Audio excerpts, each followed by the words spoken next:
ताज़ा तरीन वीडियोस के लिए चैनल को सब्सक्राइब करके बेल आइकन और ऑल नोटिफिकेशन पर क्लिक करें ताकि आपको मिले हर खबर सबसे पहले।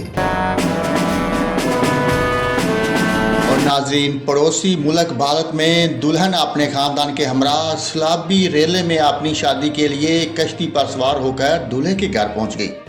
हम सब ने दुल्हनों को अपनी शादी के मकामात पर हर तरह के मुनफरद तरीकों से दाखिल होने की वीडियोस देखी होंगी, घोड़े पर जबरदस्त एंट्री करने से लेकर ट्रैक्टर तक।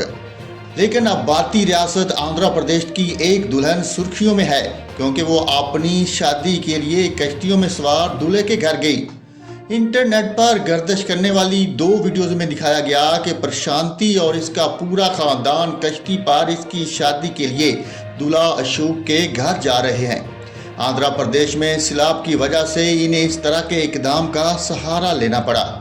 खूबसूरत रवायती जोड़े और उम्दा जेवरात से मुज़य्यन दुल्हन और उसके अहले खाना को एक कश्ती पर सैलाबी पानी में घूमते हुए देखा जा सकता है।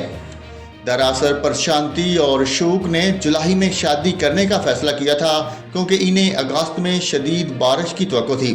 तमाम बारिश ने तबाही मचा दी और सैलाब ज़दा देहातों से हज़ारों लोगों को जुलाई में ही रिलीफ कैंपों में मुंतकिल होना पड़ा। लेकिन सैलाब ने प्रशांति के हौसले पस्त नहीं किए और इसने अपने शोहर के घर कश्ती पर सवार होने का फैसला किया।